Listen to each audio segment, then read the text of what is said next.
Today is August 21st, 2013. After nearly 3.5 years, Bradley Manning was just sentenced.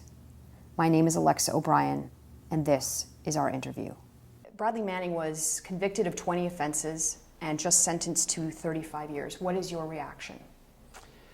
Well, I look at the sentence and I can't believe that that was actually the sentence he received.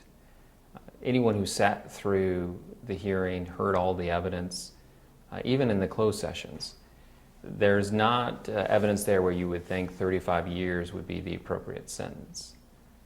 I wonder now if there had actually been damage, or if he had really intended to harm the United States, or if he wanted to obtain personal gain from selling classified information, just what the sentence would have been. Because this was a person who had true intentions. He wanted to help America. He wanted to get people to think about what was going on in Iraq.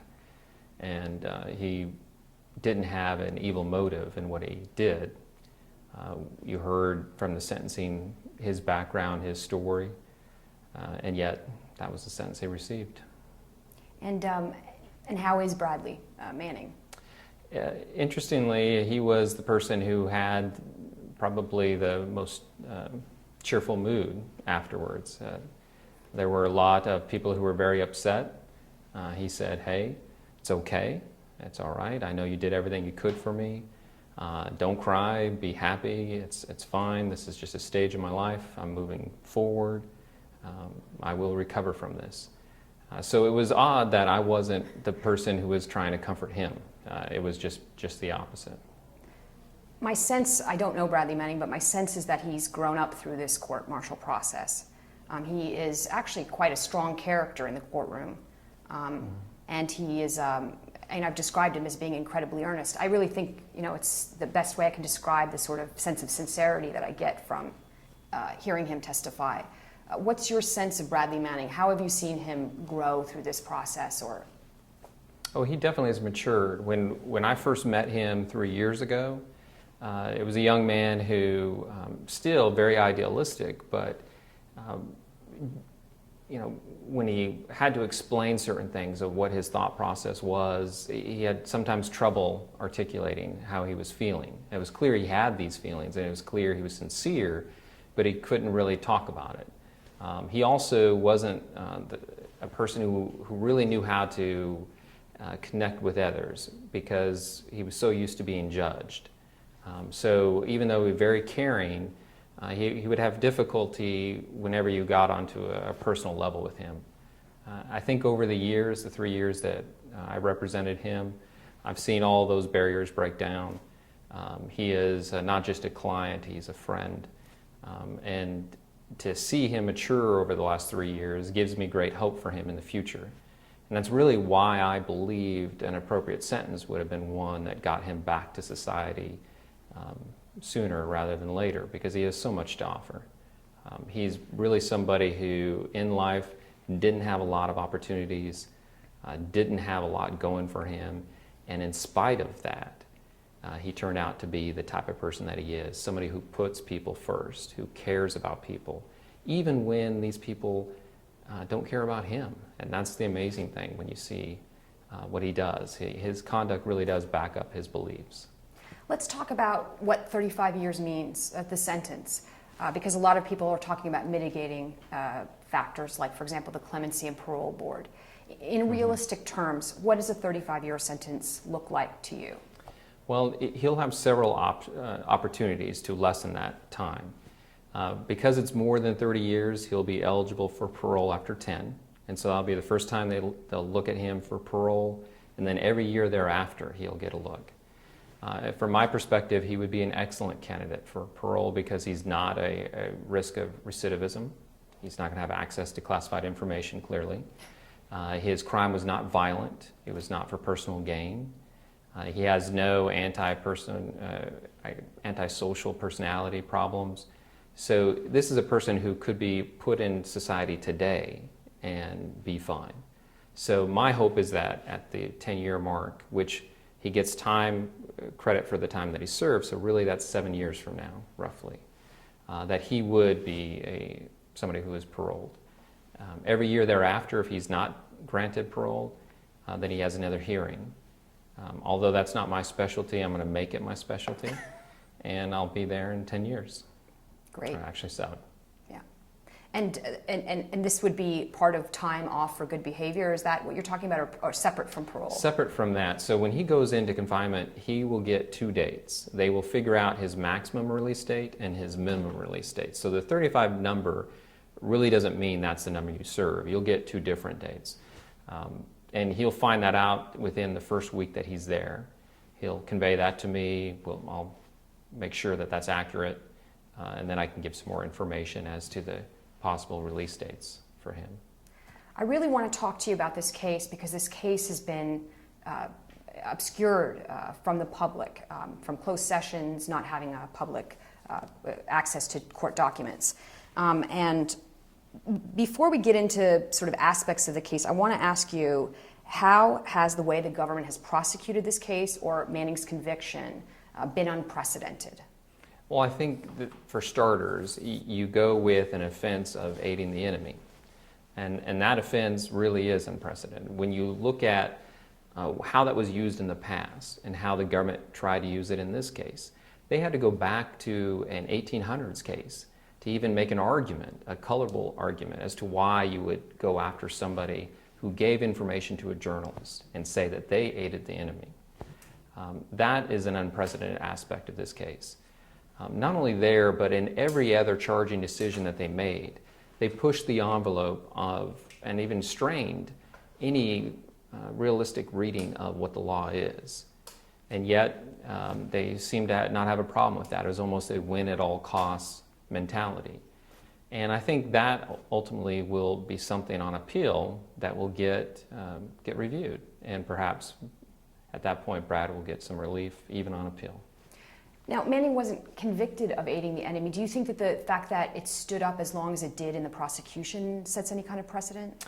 I do. I mean, I think if I were a journalist, or for that matter, somebody who is a concerned citizen who has access to information, is considering being a whistleblower, I think this sends a chilling message. And that message is one in which, even when your theory is you had no intent to get this information to the enemy, it was not your belief, there's no evidence to show that you would have actual knowledge, and that was the key aspect there, that the enemy would receive this information.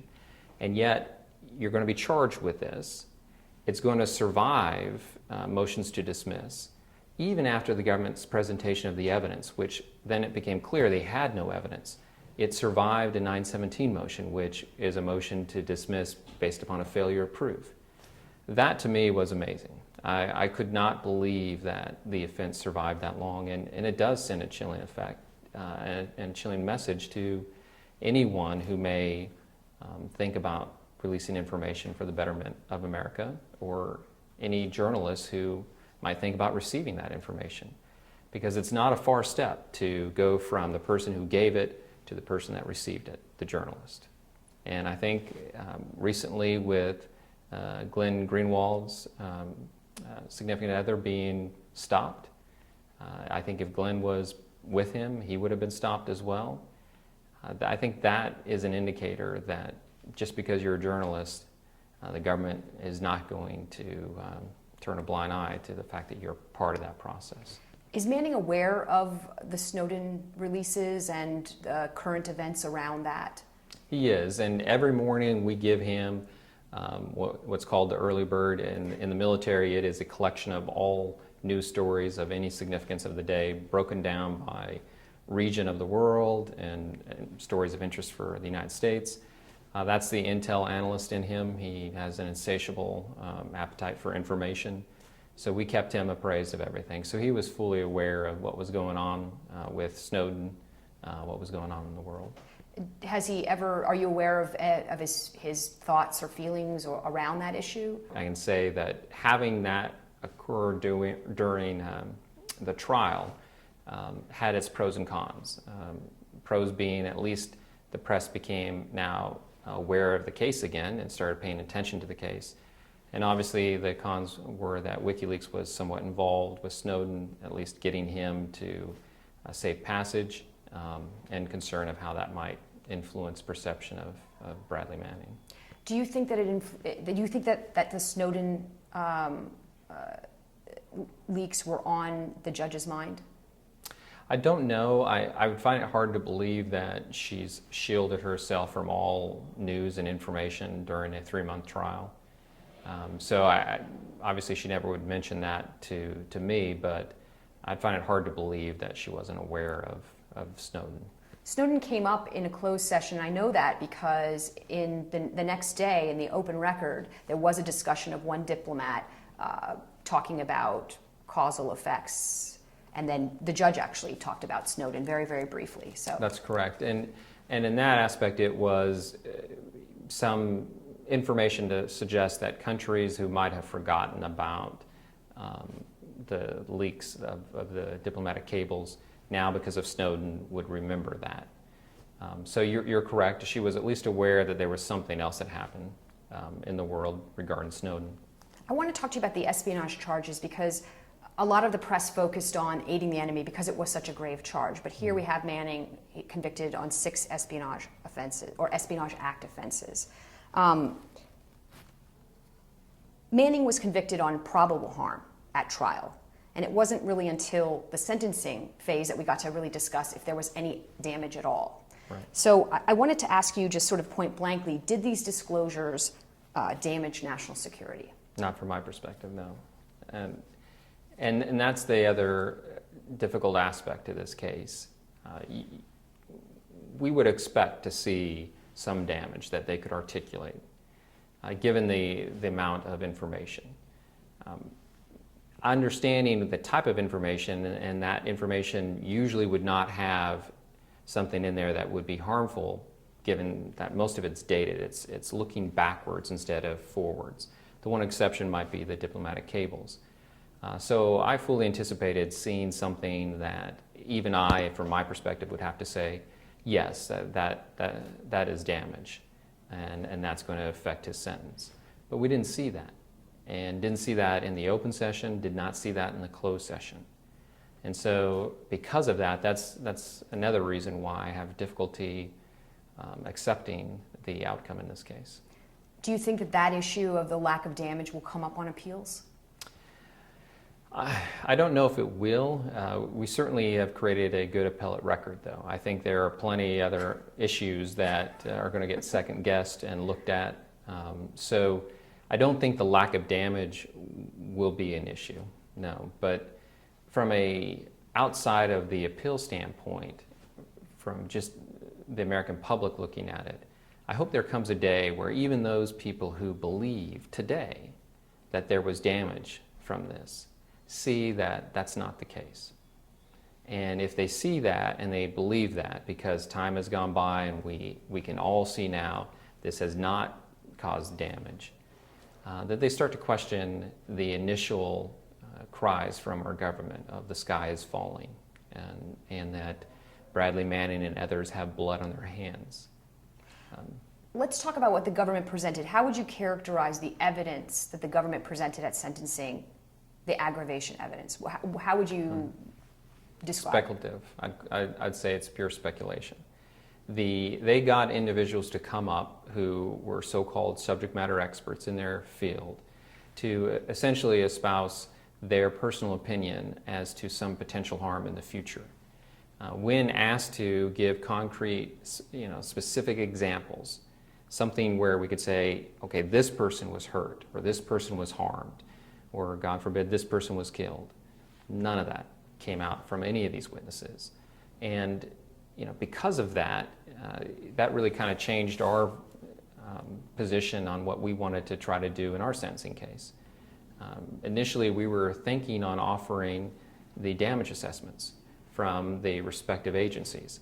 And our thought process behind that was when you read the damage assessments, you get a sense of some potential harm at a particular time, but the long-term harm, when they're looking at this from the damage assessment standpoint, is even in there speculative. And they start to say, there's a potential for this, but it's remote or it's unlikely. And so we initially thought those damage assessments would be vital in order to impeach the witnesses that the government would call. At the end of the day, we saw that the witnesses that they called gave even worse testimony than what was in the damage assessments from the standpoint of harming. And so what looked initially to be one of our better mitigating circumstances, the damage assessments, actually would have been harmful. So we decided not to offer that. And I fully expected that the government then would offer the damage assessments because it actually did a better job of capturing speculative damage in a more convincing manner than their witnesses did. I want to talk to you about the closed sessions. I mean, you know, I've sort of graphed out all the critical evidence as it relates to certain elements for the espionage charges, for aiding the enemy, and into sentencing. And most of the critical evidence in this trial was classified. And we got into the sentencing phase, and the public sort of wanted to know, was there any damage? And most of these sessions were closed, especially in the sentencing phase. So I want to talk to you about how the prosecutors may have used classification. Do you think that they used classification to hide their case from public scrutiny? I don't think so. And that might be a surprising answer. I don't think they used classification to hide their case from the public. I think they used classification to try to convince the public that there was something in there that was harmful, so harmful that you, the public, could not hear it. But reality, there wasn't. Classification in this case was really used to hide information from the defense. The fact that it was a classified evidence case really hurt our ability to discover information that in any other case I would be able to have access to. When you have to rely upon the government, and this is the government counsel, to look through evidence and determine what information should the defense receive in their preparation of their defense, you have a problem. I had a security clearance. I had the ability to see any of the information. I should have had equal access to everything the government looked at. And then I could make an intelligent argument at that point why I needed certain classified information.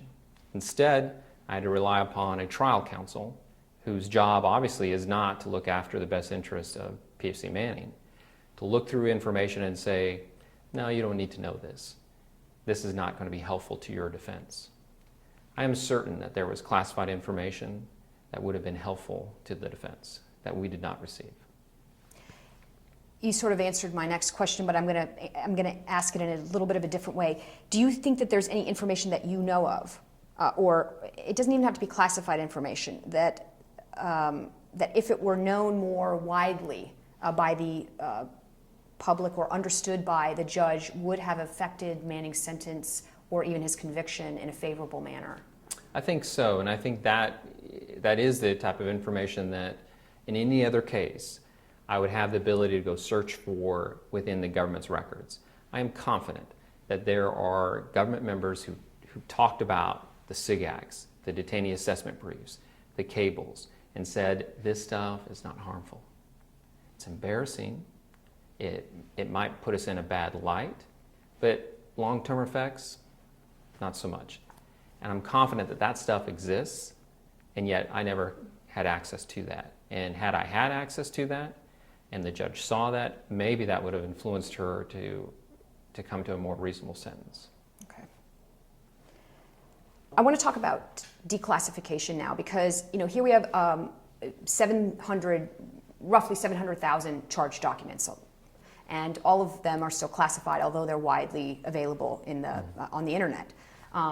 And the government chose to declassify two sets of documents, one from the raid of Osama bin Laden, and the other was a U.S. Army counterintelligence memo from 2008 on WikiLeaks that was sourced from public reporting to use in their case for both aiding the enemy and wanton publication. And wanton publication has never been used in military law before. It's not tied to any existing federal violation or punitive article under the Uniform Code of Military Justice. Do you think that this selective use of declassification prejudiced Manning? I think so, because again, this is another example of the government being placed in a position of determining what information can we freely talk about in a courtroom. And let's use the two examples that you selected. The Osama bin Laden raid, declassifying certain information from that.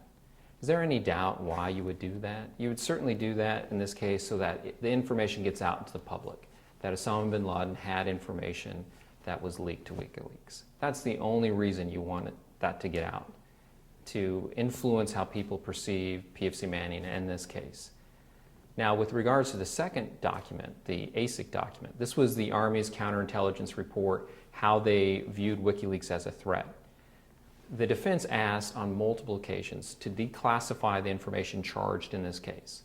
And the reason why that would be helpful is then we could freely talk about it, I could give it to witnesses, and had they done that before, I could have covered that in more detail with Professor Binkler. But they didn't do that. And again, the reason why they wanted to do that was to show that the Army viewed WikiLeaks as a threat, and that PFC Manning should have known that, and therefore he had actual knowledge that the enemy would go to WikiLeaks. The fact that the government can pick and choose what information it wants to classify so it can use it in an easier manner shows you again the unfairness in the system when you're dealing with classified information.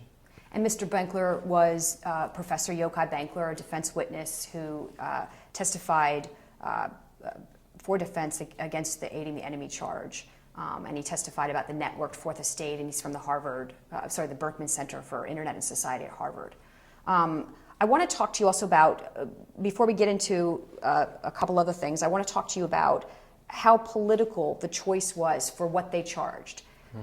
There were 5 detainee assessment briefs from the Southcom database, which are known as the Gitmo files.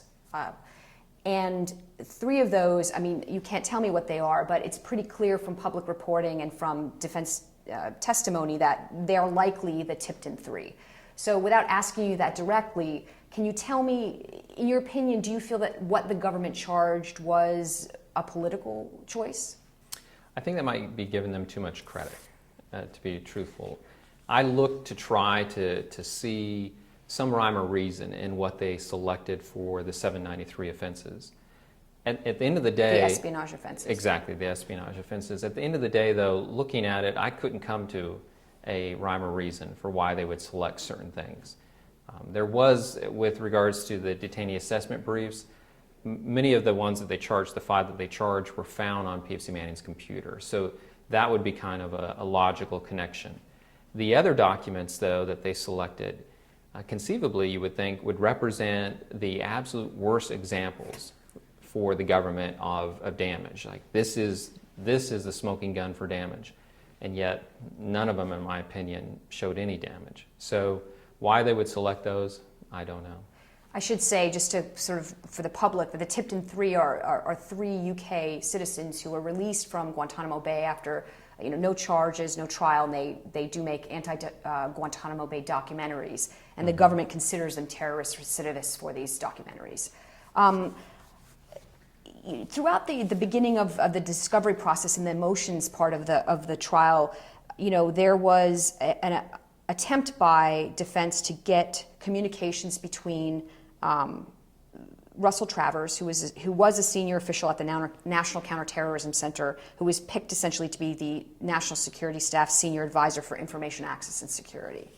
And the White House press secretary called the investigation of WikiLeaks and Manning administration-wide. So I really want to talk to you about this case in a larger context. And have you found any evidence that the investigation of the prosecution of Manning or WikiLeaks was being coordinated by the National Security Council or the White House? I haven't, but I would have no doubt that multiple agencies, certainly the Department of State, FBI, and other agencies of the alphabet soup type example would have some involvement in this case.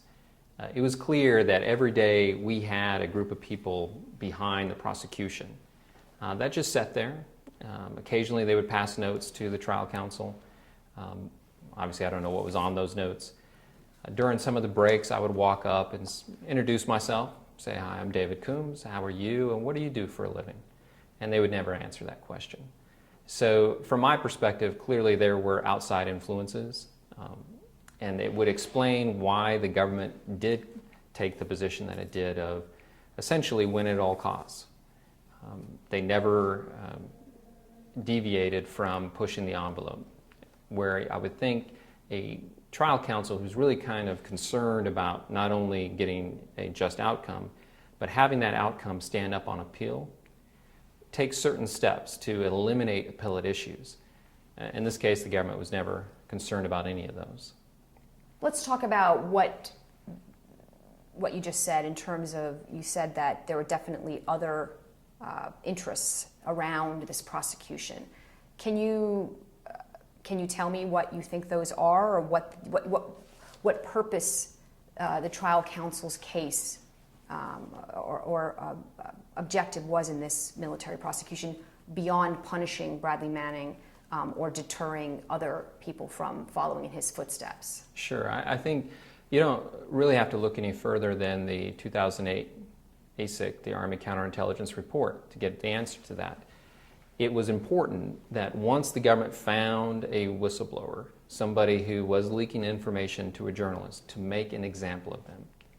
It was important that that example be a very loud message to show that you couldn't have the belief of safe disclosures, even to an organization like WikiLeaks. And that goal was to destroy that mentality of, I can give stuff in an anonymous fashion that I think is beneficial for the world to know without risk to myself. Manning's case is the case that tries to destroy that belief in order to essentially deter any other person from ever following in his footsteps. In late July 2010, the FBI joined the case officially with the Departments of Defense and the Department of Justice. During the pretrial, a special agent from the Army Computer Crimes Investigative Unit said that Neil McBride had been helping the Department of Defense from the beginning in Iraq. Mm-hmm.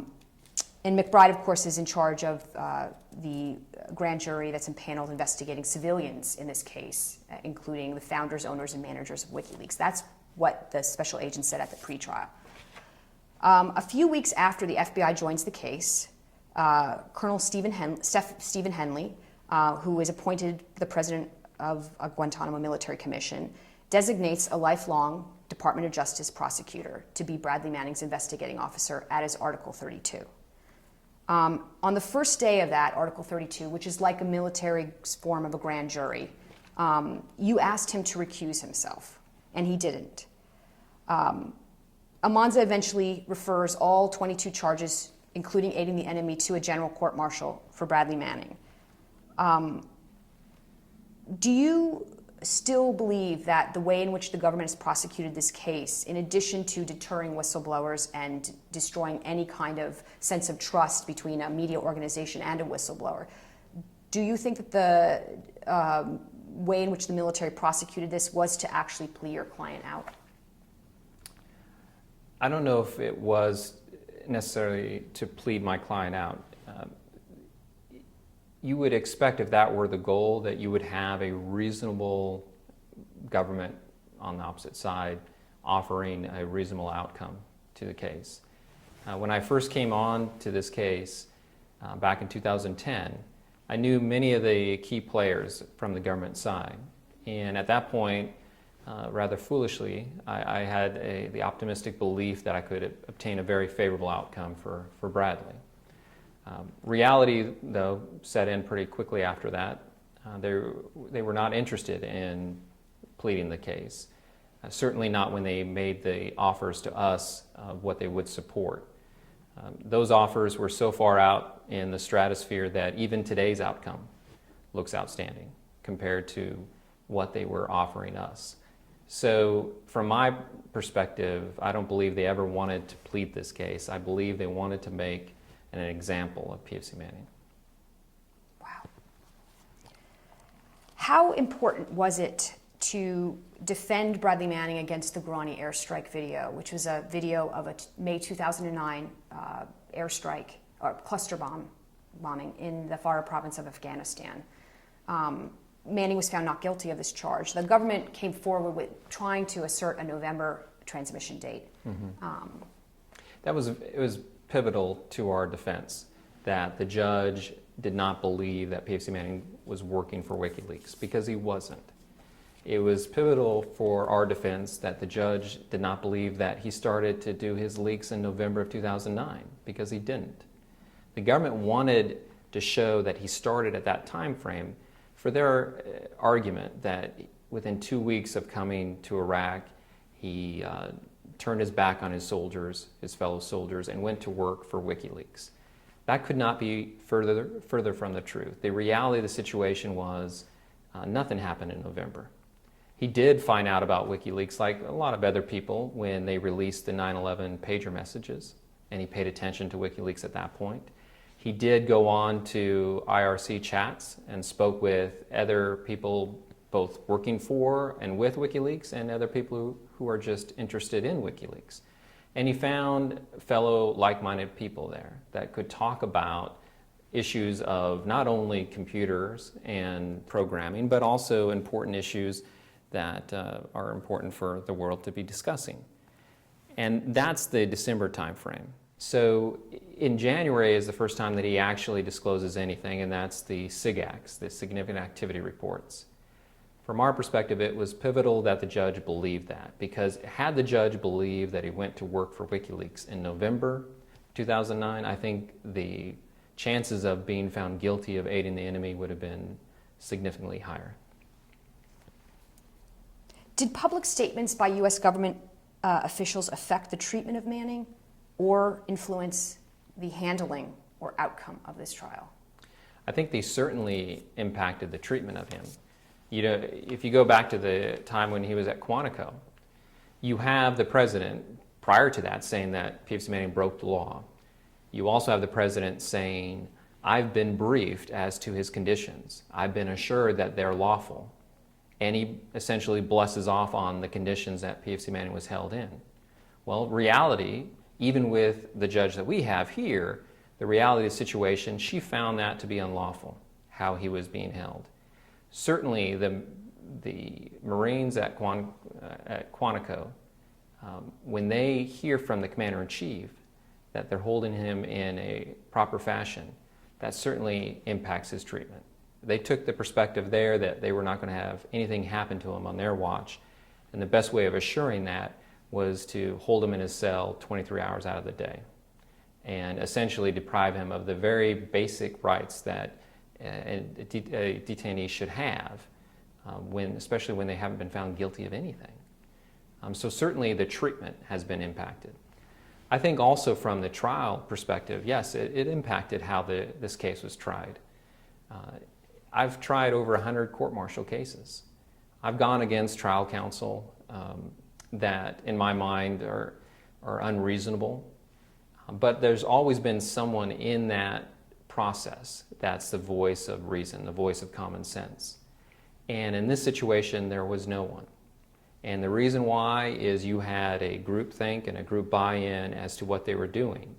And I think the only reason you would ever have that is if it was something that was blessed all the way to the highest levels. Everyone was expecting you to do a motion related to unlawful command influence. Manning opted to be tried by a military judge. Is that the reason why that motion didn't go forward? In part. I would have filed an unlawful command influence motion if I thought we actually had evidence of that. I certainly wasn't shy about filing motions, so I would have filed that motion as well. But I'll tell you that when I knew we were going with a judge alone and not a panel, it basically eliminated the issue from the defense's perspective. Now, you can still have unlawful command influence when it deals with a military judge, but I did not believe that we had any evidence of that in this case.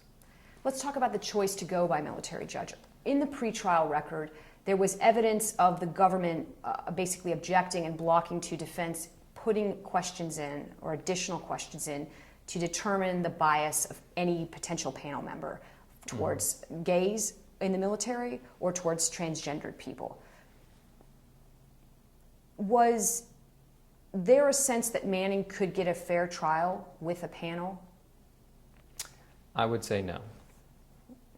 No. And from my perspective, the reason why is twofold. The first is a panel, granted, I have had very favorable outcomes with military panels. But there are certain types of charges where you just don't want to take that in front of a military panel. For starters, they don't have a lot of experience. Usually a typical panel will do a couple of cases before they're replaced. So from their perspective, this would represent the worst case they've ever seen. And so I was fearful that you would have a very harsh sentence if we went in front of a panel. I also thought, once we got the case here at Fort Meade, which was no mistake. Fort Meade is the home of intelligence and intelligence products for the military. You have the NSA here at Fort Meade. So any potential panel member would likely have a security clearance for sure, and probably be handling classified information on a daily basis. So from my perspective, one could argue that any unlawful disclosure of classified information would make these panel members essentially victims of that crime. And so you would be asking somebody who, from their perspective, might be a victim to judge the outcome in this case. So we never really seriously entertained the option of a panel. We always knew we'd probably go with a judge. But that voir dire process really was used not to see what potential panel member we might get, but to influence the thinking of the military judge. Many of the motions that we filed, many of the things that we did, was to try to get information in front of the judge that would hopefully educate her in some way about a nuance of the case that she otherwise would not see. So for the voir dire example, she had to read the questions that we put there. I knew most of those questions weren't going to survive, but she had to read them, and we have to argue them. And so when we do that, hopefully we're educating the judge as well.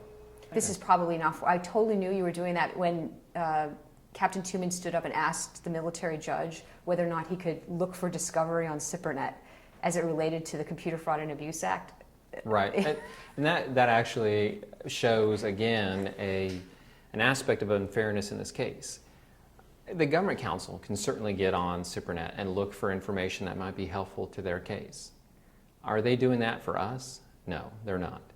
And yet I have got co-counsel who have just as the same access to SIPRNet, have the same right to go on the SIPRNet, and yet they're being told they can't do that if it's to do anything with this case.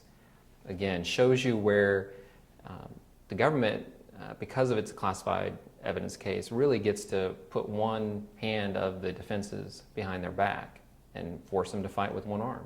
And in some instances, both of our arms are tied behind our back. And we're trying to fight a case in which we're arguing for why we need something when we've never even seen it and don't know for sure what it is. All we know is that the government doesn't want to give it to us. I should say SIPRNet is the secret network that the DoD has for classified information, just for people who don't know what that is. Let's talk about your feelings or your reaction to her ruling on Manning's treatment at Quantico, only giving him 112 days sentencing credit. What's your sense of that? Too little. 112 days doesn't do anything. When you think about that, if you are a commander of a confinement facility and you hold somebody for 9 months in the conditions that they held PFC Manning in, and at the end of the day you hear that he gets 112 days, what does that do for you? Does that cause you to lose any sleep? No, it doesn't. The outcome in this instance should have been something that either gave him years, not days, but years of credit, or it should have eliminated certain offenses. I think a prime offense at that point would have been the aiding the enemy offense. That's when you get the attention of those who would in the future potentially do this. The government always argues about deterrence. We need to do deterrence. You need to give a harsh sentence to convince others not to do the same crime. Well, the same argument would apply in something like this. If you know somebody has unlawfully punished an individual prior to trial, you need to give substantial credit for deterrence. 112 days is not deterrence. What issues are going to come up on appeal as you see them? What are the sort of major mistakes of fact or legal understanding that are going to come up on appeal? I think the biggest one is speedy trial. The fact that we demanded speedy trial relatively early on in the case, and yet still had to wait well over a year to get PFC Manning to his day in court, I think will be one of the bigger issues. And Manning was held longer than any accused awaiting court-martial.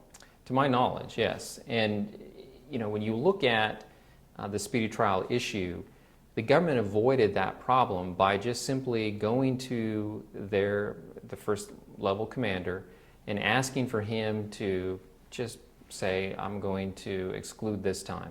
This time will not count against you for any future speedy trial issues. And did that time and time again. And when you think about that, if that's all it takes to wipe the slate clean for the clock, the speedy trial clock, then there is no speedy trial clock. And in this instance, that's all the government really had, and yet it was condoned. So I think speedy trial will be a huge issue. I think the unlawful pretrial punishment will be a big issue. I think the judge's rulings on the 1030 offense, the exceeding authorized access on a computer, will be a huge issue. Her last minute allowing the government to change the larceny offenses, the 641 offenses. To change the charge sheet. To change the charge after sheet, the close of to evidence. change the nature of the offense, to change what was charged after the close of evidence will be a huge appellate issue. So there are several issues that I think will give the potential for relief on appeal. What's your sense, I mean, in the middle of this trial or towards the end of it, Colonel Denise Lynn, the presiding military judge, was promoted to the Army Court of Criminal Appeals, which will be the court of appeals that this case will go to. Mm-hmm. What's your sense of that? Well, it is a promotion from the standpoint of going from a trial level to the appellate level, although it's not atypical. So I'll say that in the past, judges have gone from the trial level to the appellate level, and then they go even back down to the trial level. So she wasn't promoted from the standpoint of rank. I don't think it had really any bearing on the case. She certainly won't be the appellate judge listening to the case. So I'm hopeful that the other judges that are on the Army Court of Criminal Appeals will look at the issues and see what we litigated and hopefully come to a different conclusion. Was Manning scapegoated for any kind of leadership or policy failures within either his 2nd Brigade combat team or within the Department of Defense or even the U.S. government? I don't know about scapegoated, but he was and in my opinion, when I argued also in sentencing, he was a victim of a very poor chain of command. One of the things that you would expect from a chain of command, especially from the non-commissioned officer side, is that they take care of soldiers. That is the very first thing that any NCO learns, and that's the first thing that they think of every given day that they get up, put the uniform on. How do I take care of my soldiers? In this case, PFC Manning was not taken care of by his unit. Had they taken care of him, they would have realized that he was struggling with something, struggling with issues, and they would have addressed those issues. I'm not to say, and that's not to say that this wouldn't have happened still, but it's certainly, if he had a caring command, if he had an NCO leadership that looked out for him, they would have recognized at least in December of 2009 that there were some issues with what his behavior and what he was struggling with. Which was? At that point, it was his gender identity, I believe. And you have him reaching out for help, actually crying out for help, and those cries go unnoticed. I don't think his gender identity had any bearing on his actions. I think his actual actions were the product of firmly held moral beliefs of what is the right thing to do. But if you see somebody struggling, you need to take some action, and the chain of command should have taken action. Why do you think they didn't? I think he had a poor chain of command. And it also does bring up other issues of an army that's stretched to its limits, fighting 2 wars at the time. You're in a position where you're taking everybody not everybody that should deploy. You're just taking everybody. And that's problematic because we owe it to basically every other soldier that everyone who deploys should deploy. When we're taking sons and daughters to the battlefield, there should be no concern about anybody there having any issues that would detract from their ability to do their job, because their job is life and death. And that's where a strong chain of command comes into play, saying, look, if we have somebody who shouldn't deploy, and even if we need the numbers, even if we need that person to deploy, if they should not deploy, we're not going to deploy them. That takes strength of character. That takes a strong leadership. Those were things he did not have. I want to talk to you about your client. Your client has, in the court record, has had personal issues that they have struggled with that are a part of this case. They've also had gender identity issues or that have come up at the sort of the climax of the sentencing case. And Bradley Manning came forward and offered an apology to the presiding military judge. Could you give the public a context for all of those issues and how you saw they fit into the case and your concerns as a defense attorney as to how you were going to handle those issues? Sure. I mean, I think to minimize Brad and say he is one thing and only one thing is not to do justice to him and how complex he is as a person. I think from the defense's perspective, we had to look at the entire picture of why he did certain things. And it was clear, and you can see that from the Lamo chats, why he would leak certain information. Believing that this information was important for the public to know, believing that it might spark reforms, it might spark debate, it might make a difference in the world. Those are firmly held beliefs that we embraced, obviously, as part of his defense. But you wouldn't do justice to what he was going through without recognizing that he had those beliefs at the same time that he was struggling with a very, very personal issue that was really at the center and core of who he was and who he hoped to be. And he was in a position now of dealing with that in a deployed environment where he couldn't reach out for help, where he couldn't turn to the next person and say, hey, I'm struggling with this issue, can you help me? Because if he did that, he would no longer be in the military. So early on, we had to address that issue. And even though it was uncomfortable for him, and even though at the time he didn't want it to come to the forefront, I told him that we needed to embrace that part because that was part of the narrative. That was part of what was happening, and that was the truth.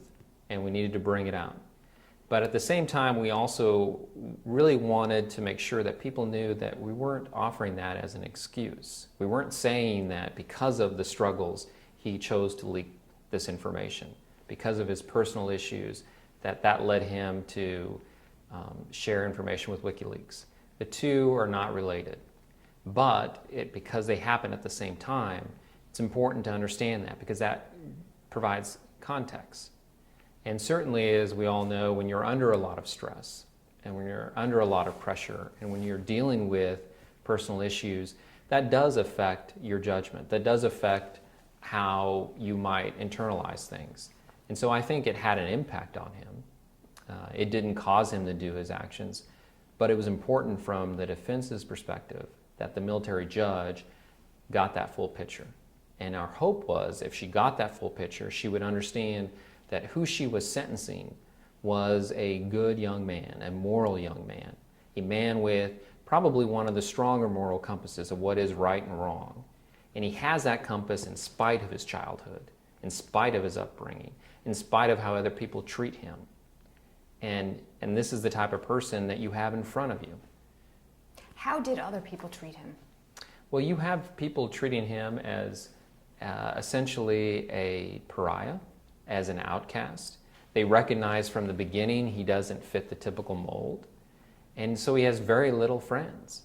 And one of the aspects that came out through some of the people who would talk about him was even those people who were rude to him, even those people who belittled him, made fun of him, he was still kind to, he was still respectful to. So you see a person like him, and you think, if only he had somebody who was a strong leader, if only he had somebody that he could go to and talk to, things might have been different. Do you think things might have been different, meaning that these would not be released as they were released? I don't know. I think even if Brad didn't have these issues, I think when he deployed and he started to see the things he was seeing, and when he started to read about the things that were being done, I think from a moral standpoint he would have had that problem and still would have had that issue. And I think that's where we get to the apology, where he says, look, I could have done other things. I think if he had a strong leadership, he would have explored other options. He would have explored what the mainstream would say you would need to do. Go through your traditional channels, through your elected leaders, through your internal inspector general, who would investigate anything that you believed was unethical or illegal. He would have at least explored those. I don't know if he would have gotten any relief going through that. And so ultimately he might have done the same thing, but it would have maybe delayed his actions. What was the most damage done in this case? I think the most damage done in this case was the sentence that my client received. If you're talking about damage from a standpoint of what he released, embarrassment was the most damage. It's not, when you look at the SIG Acts, when you look at the other charge documents, all that stuff is, as I said before, something that looks to past acts. It's kind of a historical record. I don't believe any of that gave away anything that was sensitive.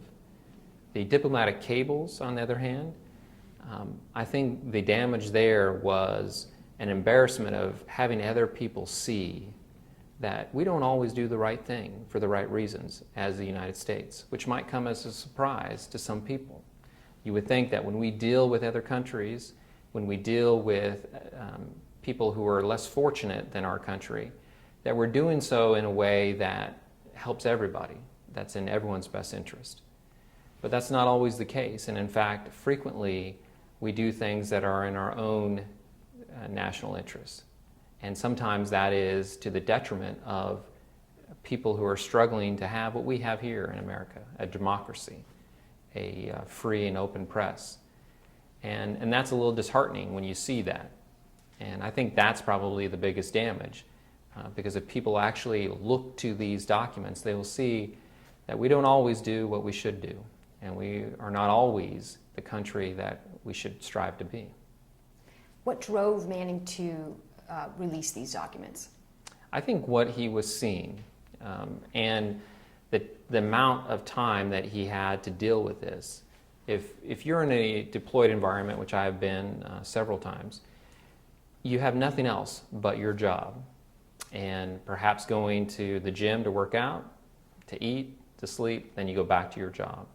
And for him, I think what probably caused this to accelerate was that's all he had to think about. And because of his moral compass, because of what he was hoping to achieve when he went there, you look back at the Lauren McNamara chats. Now, back then she was called Zachary Antelat.